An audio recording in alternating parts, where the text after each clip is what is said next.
I'm going to give you the floor today, kind of let you speak your mind a little bit on the things that we were discussing yesterday. I want to start by asking you this, though. From what I said yesterday and from ticket scalping and secondary ticket marketing and StubHub and those things, what about that stuff infuriates you the most? First of all, let me say this. The thing that really irritated me that you said to me, and it's probably a good thing we weren't face-to-face, to be honest, was you made the comment that my fight against this was a PR move, which I'm going to tell you something, buddy. Man, you rubbed me the wrong way. Like, you were walking on the fight side of me pretty fast with that. And I realize that's your job. And I'm trying to stay calm with this whole interview. I realize your job is sometimes to stir things up and talk about, just be combative with people. And I realize there's people that just kind of like to spout out now with social media, and everybody's got a podium to speak on now. But that's where you got me really wrong, and you don't know anything about me when you say something like that. Let me ask you this, Kit, before you move forward. Would I be under the right assumption that you might be an individual who is different, but for the most part, when things like that occur in your business, it typically is a PR move? And that's why I've calmed down since, because I do things all on my own. I don't have a team of people telling me what to do. I've always marched to beat my own drum. And I just, where I'm from, you don't say things like that to people and question the character. And I realize that's your job is to do things like that. But I'm just going to tell you right now, you're wrong.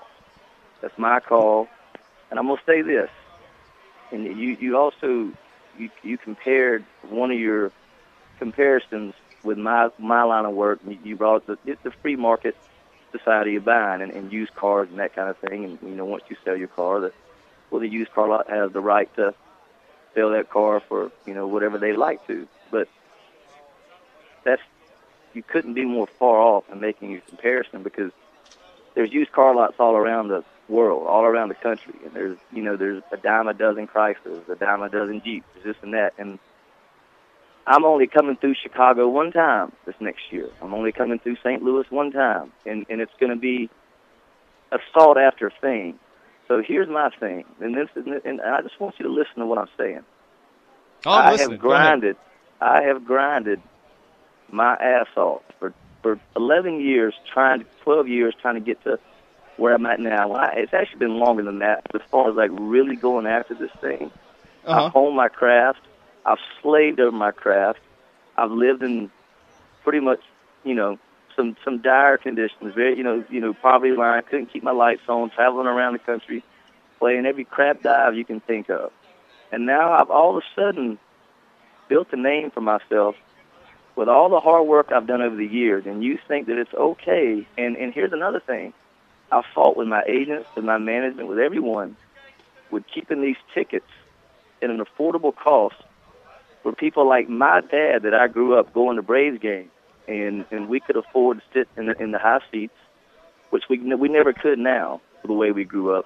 But what a relief that was for a blue-collar family to be able to go and do that together. And you said that you made the statement of, well, what difference does it make if only the people that can afford it can go and do it don't? I think that's such a twisted way to think, because my dad killed himself every single day working 70 hours a week. And what that meant to us as kids to be able to go and do that together, and the release that gave us.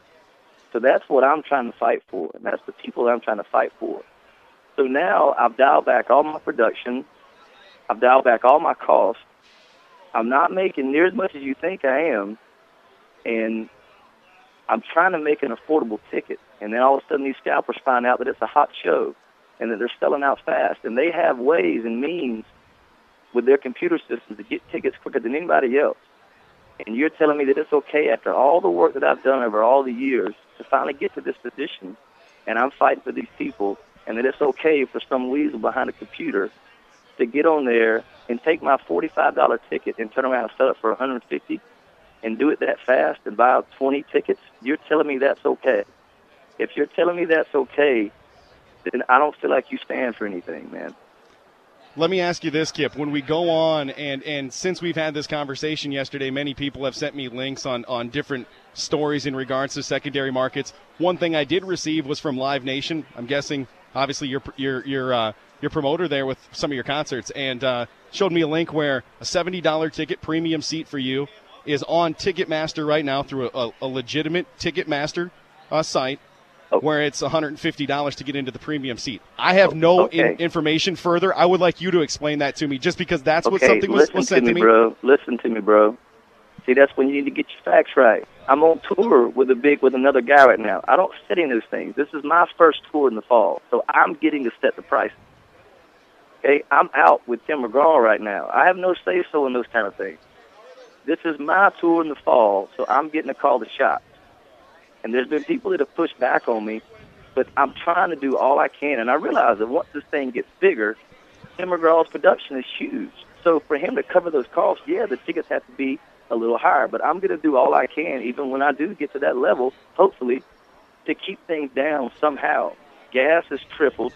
I mean, like, I get it. But I'm doing all I can, dialing back my staff, dialing back the people I take out on the road with me, that I'm trying to make it affordable for my fans to come out and not feel like they're strapped for the next 3 weeks, because of what they just spent on a ticket.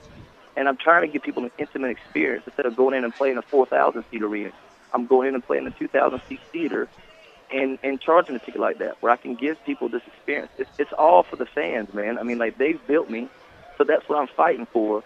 So it really rubs me wrong when somebody questions my character and questions what the reasons I'm doing these things. And I'll honestly tell you this right now, Kip. I told you this in one of the messages I sent to you. That was an assumption by me about the PR move. But the stuff about the secondary ticket market, and I want to say I'm sorry for attacking, if you felt like that was a personal attack on your character, that was not my intention. It just seems like 9 out of 10 times when an artist and athlete does something like that, it typically is a PR move. So it was an assumption. My apologies. But the part about the secondary ticket market, it's a completely legitimate business that's legal in this country. Why can someone not take, and I'm going to say like eBay or Craigslist, they can take select memorabilia that's maybe one of a kind, and they can see it appreciate, and they can sell it for whatever they want. And I'm asking you, what's your stance on something like that? How does that differ? How does a piece of one of a kind memorabilia differ from a ticket for a one of a kind city? You know what, JT? I really don't know. I really don't know, man. I don't have all the answers, man. All I can do is have a stance on something. Like, here's the deal. There's a good damn chance that I'm never going to win this battle. I'm never going to be able to keep scalpers away from it. They're always going to figure out some other way. And I get it. But if I don't stand for something and I don't fight for something, there ain't no sense in me even breathing on this earth. And that's the way I see things. It's the same thing that if you go and you say that your thing is tithing, and then somebody else is complaining about, well, you know, those crooked preachers are just going to go spend it on themselves and go and do that. Well, that's not for you to worry about. Your job is to do what you think is right and what you feel like you're called to do. And my job is I feel like I'm called to fight for these fans, and I'm sick of it. I'm sick of people taking my $40 ticket, $45 ticket, and having access to get it faster than anybody else does. And then the people that really want to go are getting completely gypped, and they'll end up paying it because they want to come to the show.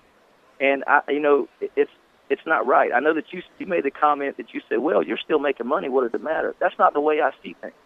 I never set out to play music to make lots of money. It's nice to make a living doing what you love to do, but I set out to play music because I love to play music, and I like to make people happy and escape from their problems, and I love to write music. And I'm trying to make a living of what I'm doing, yes.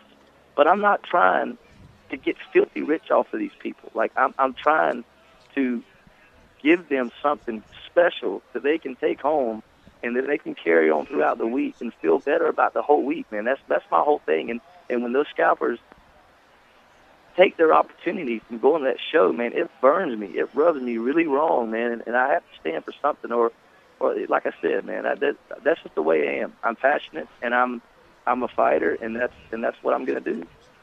Hey, man, I figured that out yesterday afternoon. Kip Moore joining us on the hotline right now, country singer. Can I ask you that? Because, I mean, honestly, I'm glad that you're on the program outside of our argument yesterday, because we talk about this stuff on the athletic side. We talk about this stuff on the entertainment side. whether it's the new event center that's there in Sioux Falls or up here at Target Field. Are you saying, in your mind, all of the secondary ticket market as an artist is shady business? Is that what what do you think? No, some people, you know what? Some people aren't. From what I've seen, most, yes. Like I said, my thing is, I think about all the time I've put into this, all the years of agony, of trying to get to where I'm gotten. And now I finally have an opportunity to do something special for these fans, and then somebody can just slip in because they have a different, a computer that goes faster, whatever it is, a way to access tickets and join my fan club and this and that and get them. And you're telling me it's just not okay for somebody to jump in off of my success and triple their profits when they haven't put anything towards what I'm doing. I just, it's dirty to me, and it's not about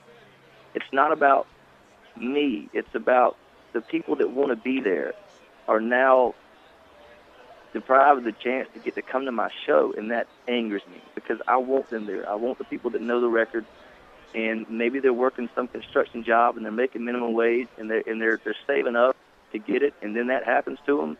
Man, it just those are my people, man, and that's the way I grew up, was under that blue collar household, and I don't think that it's right that only the privileged get to go do those things. I just don't.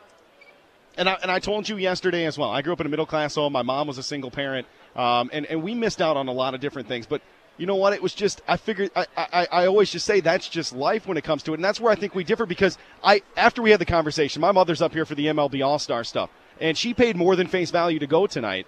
But I asked her, back in the day when you didn't have the income you have today, and you couldn't take me to concerts, was there a sense of feeling like you couldn't deliver for your kids? She said, no, it was almost a life lesson to you that you just can't get everything that you want.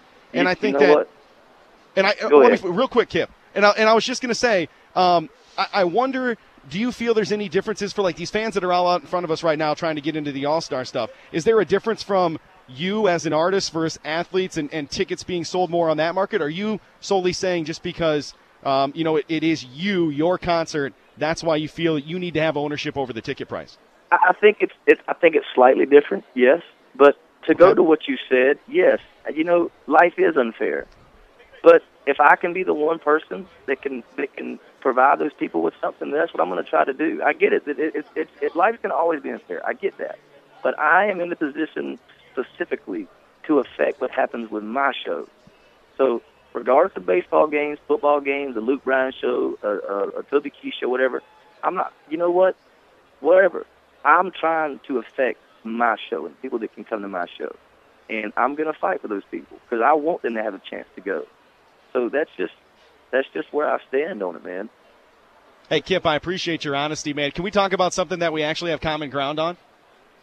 And I accept your apology. I am sorry for attack. If you felt it was a personal attack, I do apologize for that. Can we talk about something that we can have common ground on, though? Is that cool? Yeah. Let's talk about the Atlanta Braves, because that's my favorite baseball team. You still a Braves fan? I still am. I'm sure somewhere in my heart. I was a little kid when that whole boom was happening with the Braves, and it was exciting. And there's the rowdy fan base, and it was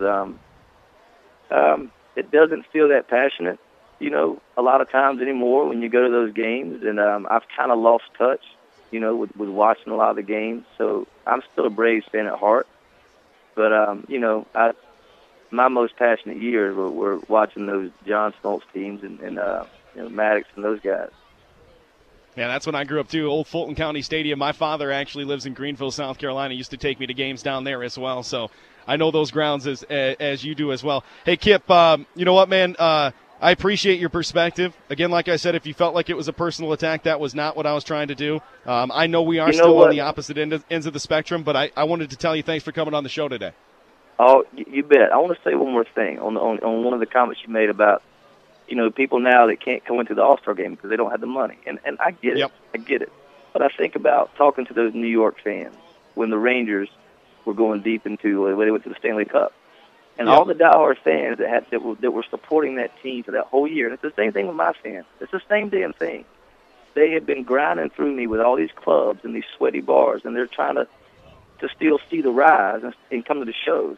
So what does that mean for me to clip their legs out from under them once I explode and don't make it possible for them to come? And it's the same thing with all those diehard fans were so disappointed for supporting the Rangers all year and supporting them when they were horrible, and then all of a sudden the boom happens and they can't afford to go anymore, and now you just got the rich that could really care less, not all rich, but a lot of the rich fans that come in there, and now all of a sudden you got a stadium full of people that, yeah, they're pulling for them because that's a popular thing to do right now, and they could afford to go. And then all your real fans are left out. That's how I feel about it. That's a good perspective, man. And like I said, I'm not going to ever question your passion. I can see your passion for your fans. We do feel differently on the marketplace of it, but I'll tell you this, I do have a different perspective today, and I tell you what, you're welcome back anytime if you'd like to come back. I appreciate the time today, Kip. All right, take care. You as well, man. Kip Moore, country singer, #1 there with the country Billboard charts. Something about a truck. Hey, you know what, Jerry P.'s coming to Aberdeen in August, and I'm interested to see, because a lot of fans probably have tickets for that already. I'd love for them to hit me up on Twitter and see kind of where they got their tickets, how much they paid, if it was more, if it was less. Again, he's never going to convince me on the marketplace of it, because I think it's truly a legit business, great people that are involved in that stuff. I have good friends up here at Ticket King that are legit businessmen, as good a businessmen as anybody you're going to find, great family men. So I don't think that that's fair to call them shady or whatnot. And really at the end of the day, it's completely legal what they do in those states. Now, there's some states where you can't sell them on the grounds, and there's certain things you can't do on the street. But I'm talking about the legitimate online sites. That's the stuff where I defend, because I think it's a legitimate business. And if it was my brother, if it was my friend, or if it was a family member, I wouldn't think of their business any different than somebody that's running a shoe shop or running a sub shop or running anything else. And I know you feel the same way.